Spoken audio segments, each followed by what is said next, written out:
This is now the final presentation of the new Porsche Cayenne. What can you expect from the turbo and from the base version? And what about electric and the combustion engine model? What's the strategy there? Everything you need to know right now. Exterior, interior and technology details with Thomas and Autogefühl in 4K, full screen, full length. Let's go. Starting here with the top model, the Cayenne Electric Turbo.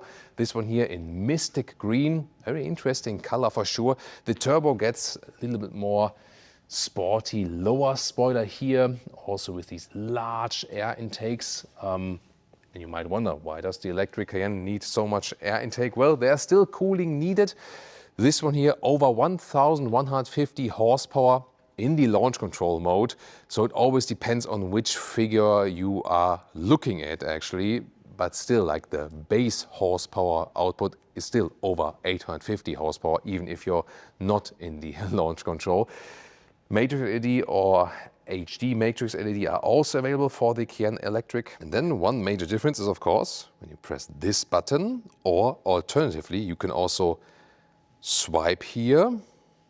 There we go. Then the hood is also opening and you have a Frank 90 liters, not only for a charging cable, but even more space. And then, of course, close it properly again, pushing the Porsche crest, the most stable one. I think it's actually easier just to use this button here because, yeah, that always opens in an easier fashion, and you can also open it while you're getting out of the vehicle and so on. So yeah, that would be to me the most preferable option actually. We already have the rear here with the base Cayenne version. You can see here the light strip goes all the way through. Porsche lettering also illuminated, looks pretty cool, and a horizontal stress also here with these design elements. We're soon also going to take a look at how the turbo is differing than here from the rear. But tell me in the comments what you think about the design of this all-new Cayenne. And yes, it's the all-new Cayenne, it is the electric one. At the same time, the combustion engine will run parallel. It will remain with the so far model that was recently facelifted, and in a separate, different video, we will also shed more light on this difference between the electric and the combustion engine model. Wheels from 20 to 22 inch. These are the 22-inch wheels here. In this case then for the turbo spider design. And here you can also get the PCCB, the Porsche ceramic composite brake, for the best braking performance without any fading effects. So theoretically also racetrack proof.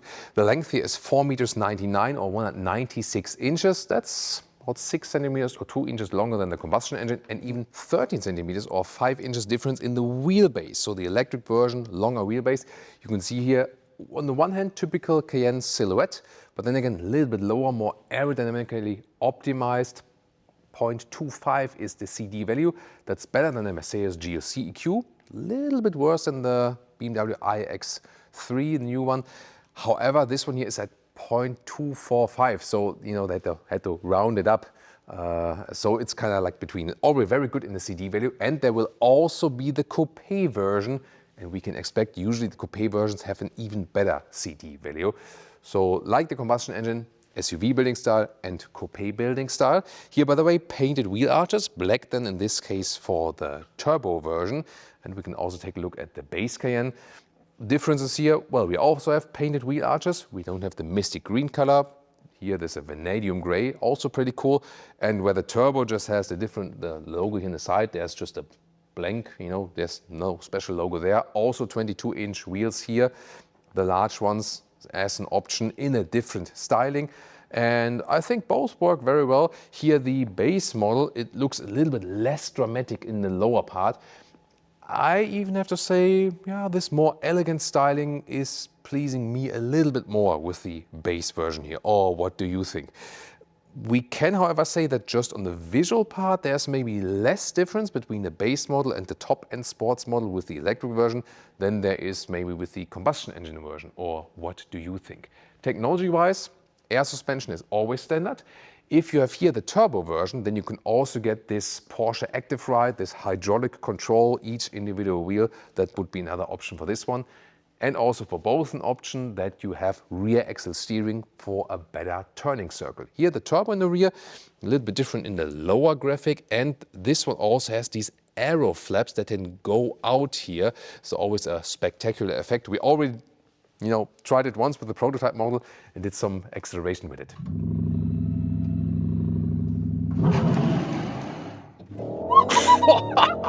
What the? Yeah, that was 50 to 100 in like... What the hell? So now we're here at 90 kilometers an hour. Let's go. 150, 170, 200, crazy, 220, 250. What the? What? What? And another interesting thing that moves is here. This is a rear wing and it's adaptive both for the normal and the turbo version. So at really, really high speeds it deploys. You can also manually do that from the infotainment system for show-off purposes. What about battery and charging? First of all, this is here the charging flap electrically. Goes in like this, and then AC charging is here on the passenger side. And you might wonder, what about DC charging? Yes, it's of course available. We just have to go around because I want to show you that AC charging is standard on both sides. That's a pretty cool thing because you never know where the charging station is. And then here you have the, now the other side was closing first. And now this one is opening. I could hear it on the other side, pretty cool. Then here AC charging 11 or later also 22 kilowatt possible. And then DC charging up to 400 kilowatt. And we already could do a charging test for you. And we could really score. It was 8 to 80% in 14 minutes, like 40 seconds. So pretty amazing. So you can always be sure that when the charging station is powered enough, you can reach under 15 minutes, 10 to 80% state of charge. That's pretty amazing from this 800 volt architecture. 400 volt charging is of course also possible, right Mercedes? Yeah, at Mercedes they make an option now, but all other manufacturers, they put it, of course, as standard as it should be, actually. You can also close the flap again from the interior, so you're pretty much flexible as for that. And another special thing for the electric Cayenne is that you can have an inductive charging pad. Costs 5,000 euros plus 2,000 euros for the receiver in the vehicle. You can also order it directly from Works. This one works up to 11 kilowatt, this inductive charging. You put this plate, then when you charge at home, would be another alternative, right? It's very interesting. And what could be a potential range for this one here? WLTP, the official driving cycle, 640 kilometers. For the turbo, a little bit less, like 620. So because of the more power output and so on. Realistically, at the motorway, I would suppose when you drive like 130, 140, maybe like 500 kilometers, 300 miles of realistic higher speed range. But of course, we really have to test that for you. The efficiency effects, as for the CD video, are very promising. So we gotta see how it will end up in like concise real-world driving range. We'll of course test that for you as soon as possible. And now, power figures, once again. With launch control, 1,150 horsepower, a little bit more than that, with launch control for the Cayenne Turbo. They really have it like this base power, which is here already more than 850 horsepower. Then you have the boost button at the steering wheel, plus 176 horsepower. And then the maximum horsepower output is always during the launch control. And the acceleration figures here, 0 to 1 kilometers an hour, 62 miles an hour, 2.5 seconds. And to 200 kilometers an hour or 125 miles an hour, here 7.4 seconds. This is insane. This is supercar dimension. This one here is the most powerful works Porsche that has ever been built. And it's the electric one. Very interesting. Remember 2.5 acceleration figure here. With the base Cayenne, it is 4.8 seconds. For a base version, this is still very interesting and amazing because the base Cayenne combustion engine would be 1.2 seconds slower in comparison to the base Cayenne electric version. Yeah, very interesting. We could already take a spin for you as we've shown to you, and I can already say it drives extremely well. It drives very sporty, very crisp, very direct, and so you don't have to say that you have less fun in driving the electric version or so. But even more interesting is, of course, what are the differences in the interior? Now to the interior, this is the key fob, front, trunk, open, close, turbonite color for the turbo at the key fob. And then the doors, what's interesting at first is frameless doors. You know that the combustion engine Cayenne has frames around, so this is more sports car-like. Also, by the way, like this insulation here, lamination windows, and this one also equipped optionally with the soft close. Of course, you don't have to do it. I'm always not a fan of it, honestly. I like that we have classic door handles, that's pretty cool, but sometimes with the soft close it's then that yeah, you get some more resistance when opening the door maybe, but here it's actually, yeah, sometimes maybe, but sometimes you feel it, sometimes not. But also slamming, still a good sound. So although we have the frameless doors, we still have a good door closing sound. Then interior here, as we know from Porsche, horizontal stress wrapped around. This is the turbo interior here. Different stylings are available. Here, hardback at the inside of the doors. This is worse than with the combustion engine model, I gotta say. Just a rubber pad in the lower part. I would expect some soft materials here, especially at that price. Turbo entry badge, and also nice floor mats here with these segmentations. Why not? And Turbo Night crest also on the steering wheel. Real buttons and jogs here on the steering wheel for volume, and the drive mode selector. This is the boost button here for 176 horsepower extra for 10 seconds. The digital instruments are now more stretched and even more curved as for that. Then this is here the sport seat. There's a comfort seat and the sport seat. Visually, they're not the biggest in the difference. Yeah, let's also see if we can feel any difference in the seating comfort then. And this is animal skin. There is now, however, for the first time, a completely animal-free interior available. Then you would have the Pepita fabric, that's retro fabric on the middle part, and a race text microfiber steering wheel. And I would of course go for the animal-friendly solution. At least they offer one solution then here now. Still, they have to, you know, develop it further and maybe offer something more like BMW is doing, like a high-grade leatherette, because it would look the same. And then here, 1.89 m, 6'2", still some headroom left. You sit maybe a little bit lower than in the combustion engine Cayenne. I would take it that way, but still you have an SUV feeling, like driving position. Yeah, and I now have to remember this sport seat driving position. You have more shoulder enclosement here. Yeah, let's soon see and hop over to the base model if there's any difference in comfort. And now here, first of all, the cockpit of the base Cayenne and also the comfort seats. They also have some shoulder support. I would say the sport seats have a little bit more shoulder support here. I mean, but the form itself is not too different. I feel that, yeah, maybe they are a little bit stiffer from the material. It's both animal skin though. Yeah, I think it will also make a difference when you have the Pepita fabric, which is connected to the comfort seat. This one will have more dampening from the seat cushion, but yeah, I think it's tough to see the difference in seating and also in the visual part as for that. Yeah, maybe you have to see when we drive the vehicle. The cockpit is of course very interesting. Here we also have some color accentuations. Yeah, Leah would probably prefer this one, but of course you can pick different colors. The main aspect everyone is talking about is this curved screen here. There we go. It's also standard like this, and you see here this curve in there, and you either have this lower control element, which you can remove or put up again. Then you have this split in there. And very interesting is, for example, also when you are in this deep menu and then here. And some say, maybe get a little bit dizzy by that, looking at that. And I can understand that. I'm not the biggest fan as in, yeah, I need that. But I can understand that they want to do something new. Here, for example, when you have the map view and at the same time you see the map and then you have this overlay in the lower part, and ergonomically it's actually quite good because you can rest your hand on here. You can control the volume with a manual jog and also still manual climate unit with clicking sound. I really love that. That's cool. And it's actually easier to reach here than in the combustion engine model. So as for the ergonomics, this interior is actually better.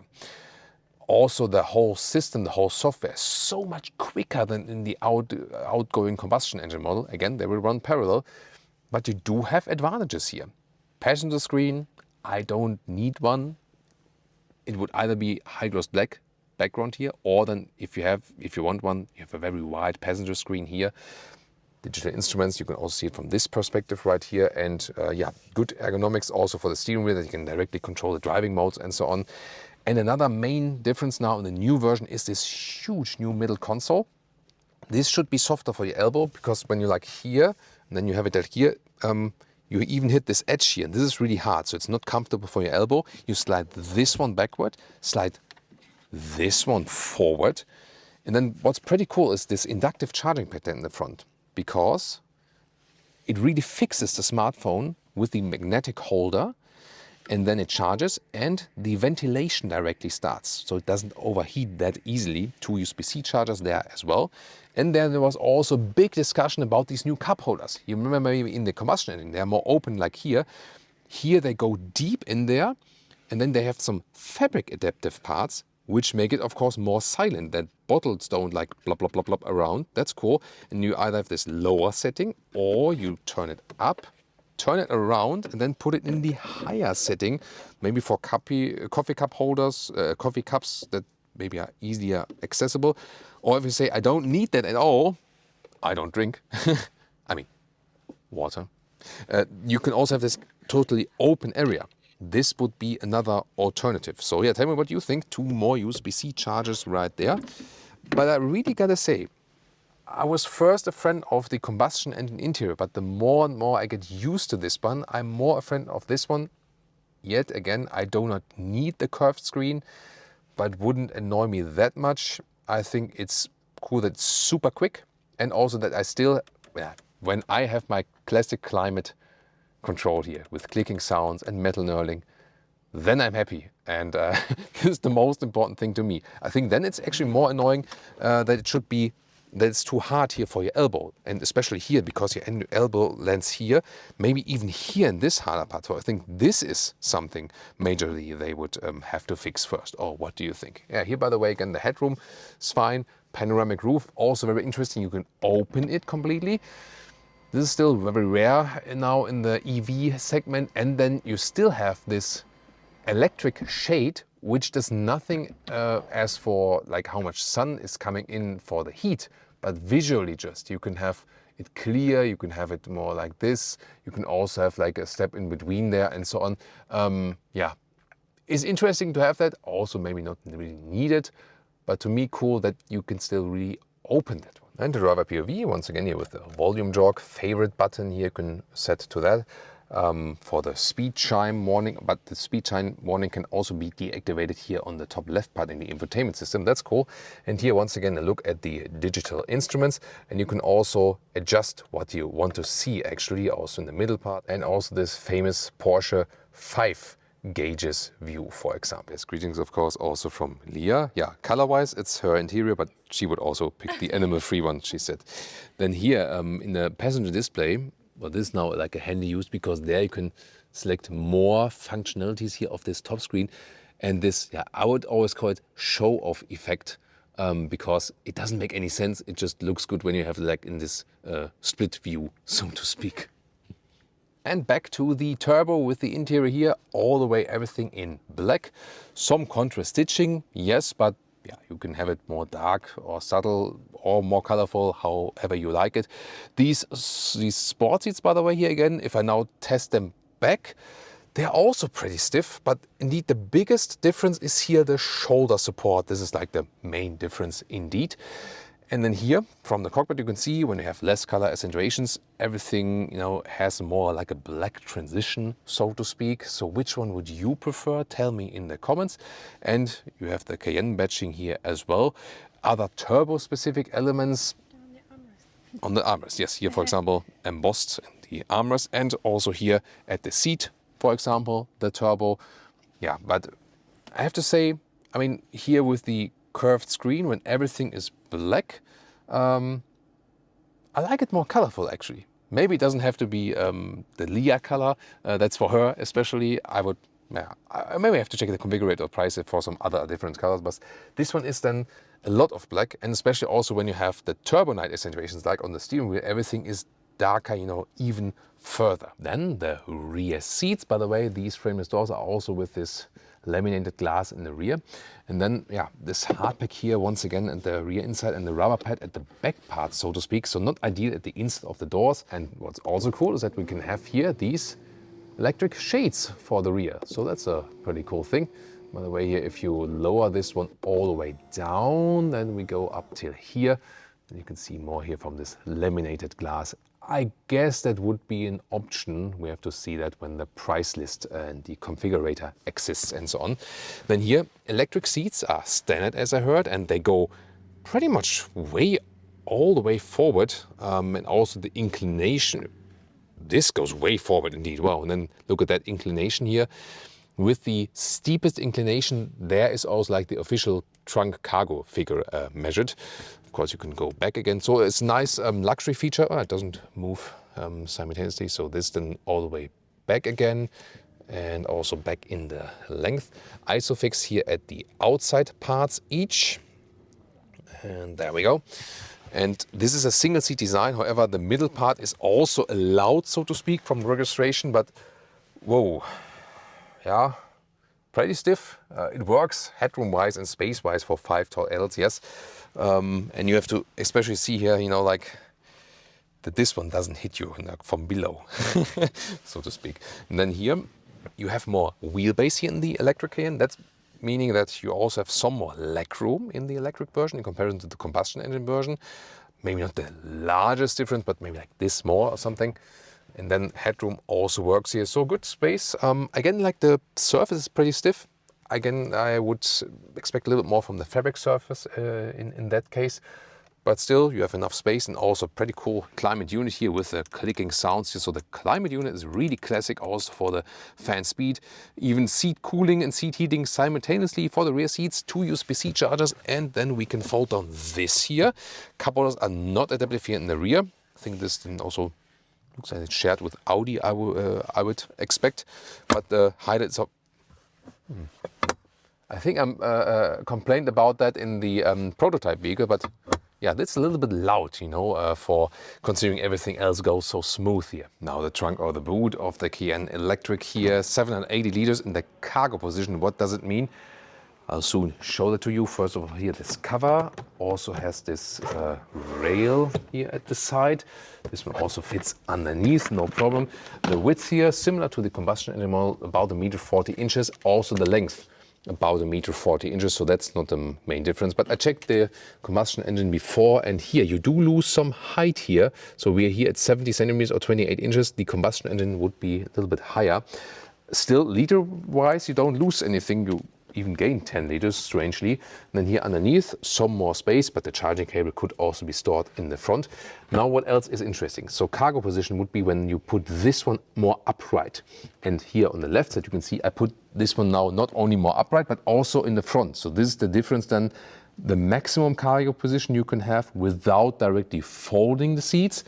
Yeah, and on the other side then, let's say the minimum cargo position. And now the very cool thing is here, we can fold down the seats electrically from the rear. That's a very practical thing to do. And then we can also have the final length here of this one. And yeah, this is like 1 meters 85 or 73 inches. And also interesting here, by the way, here in the back part, when I remove the top cover, I can also store it practically here underneath. So I have to squeeze it in a little bit like this and then have it all the way stored away and the full setup. So as I said, while the new electric version is available, the combustion engine model is not on this new platform. It stays just as it is basically with the recent facelift, and it will still be available on a parallel basis. Yeah, maybe for exception some markets which are almost like pure EV now, maybe Norway or something, not sure if it's still available there, but on all the major markets still will be on the parallel scale. The question is, which one would you take? We'll soon also, when you watch this video here at the initial premiere, the second video will come soon where we compare the electric with the combustion engine. Or if you watch this video at a later stage, it's maybe already online then on our channel. And it's also very interesting, I can promise to you, pricing. So the base model starts right above 100,000 euros, like the base combustion engine model, and the turbo 165,000 euros, also comparable, so to speak. And you can easily add like 40, 50K or so on extra equipment. So price, combustion engine versus electric will not be the major difference. Taxation will of course be a major difference, but also residual value.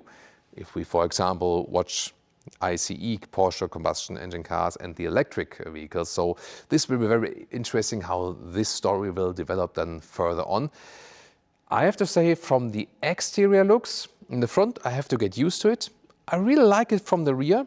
The interior, I personally do not need the curved screen. However, software is very, very fast, super quick reactions, and also the ergonomic orientation of the normal climate buttons and so on. I really like that. So I have to say, I was kind of skeptic before and maybe was thinking, is it like really like a step forward? But the more and more I spend time with it, drive it also, check out interior features, the more and more I like it. And then I say, maybe initially I was preferring the combustion engine, now I'm leaning more towards the electric one, which is also very now with the animal-free interior, which is pretty cool to me. So this is a very interesting journey also for me, definitely. And soon we can keep you updated with like an extensive driving part of the final version here. Tell me, what do you think of the new Cayenne Electric? Everything about exterior, interior and technology. And now we have even more interesting Cayenne content for you.